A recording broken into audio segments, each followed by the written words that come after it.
so things could feel as normal as possible. What?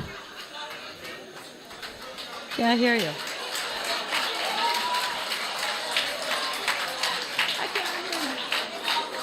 Talk up the thing.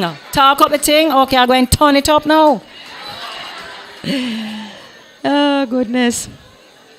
This was no time for petty jealousy and bruised egos.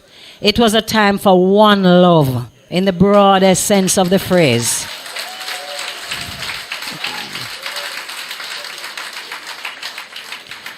She would hold the fort while I went out for a while. I did the same. My dear friends Nancy and Virginia were living in New York at the time, and I would run away to them whenever I could. Cooking, comforting, and caring for a great human being who was now fighting for his life. If this was what he needed, then this was what we would do. The night we cut his locks was heartbreaking. The lights were dim, and we burned incense, and again read from the Bible. His hair had begun to fall, and the weight of the locks on the few remaining strands still attached to the scalp was very uncomfortable. Along with everything else he was going through physically at the time, there needed to be relief of some sort, somehow. He marveled at how light his head felt once they were gone, and his concern was for the children's reaction, seeing him without them. He wanted to handle it himself, his way, so as not to scare them. He joked about it with them, keeping it light and trying to make it seem like no big thing. And as usual, the people came and went. After all, they had needs. A decision was taken for Bob to seek further treatment at Dr. Issel's clinic in Germany. He had had the greatest success up until then and was the only doctor who was reputed to have cured a melanoma on the face of the earth. Rita and I both wanted Bob to go to Mexico, where Steve McQueen had been treated. We felt the climate, the culture, the food, etc. would be more to his liking. However, Germany won out in the end. We were, after all, mere women. What did we know anyway? I left Damien with a friend in early 1989 and made my way to Germany to see Bob. Sorry, I beg your pardon. In early 1981. And made my way to Germany to see Bob. A single parent, I couldn't leave indefinitely, and it certainly was not the place for a 2-year-old. I could only stay for a few weeks. It was bitter cold. The snow was up to our knees. We went to the clinic every day for many and varied treatments, all designed to fight the disease in one way or another. But I think it was clear to all of us by then, Skill, Pee-wee, his doctor from Jamaica, Neville, Gilly, that we were losing the battle.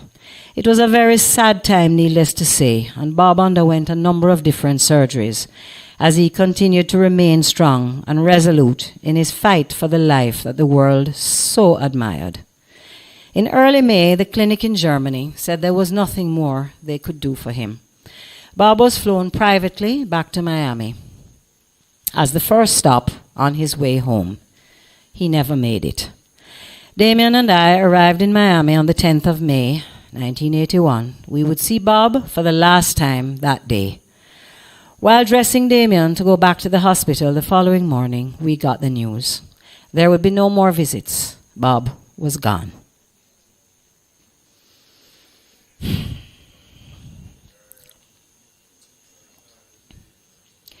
Jamaica was devastated. Their favorite son had flown away home to Zion. Whatever would they do now? I'll soon get it together, don't worry. Who would inspire them? Who would listen? Who would help? Most of all, who would care? During Bob's funeral at the National Arena, I sat in the back with Kat and Donna Core. There was no front row in the seat for us. I was definitely the other woman. The streets of Jamaica were lined with grief-stricken mourners all the way to 9 Mile. They had come out to say their goodbyes as Bob made his way to his final resting place in St. Anne, back to where the story all began. And the rest of us would be left to get on with our lives, pick up the pieces without him, and start the work of understanding what his legacy truly meant.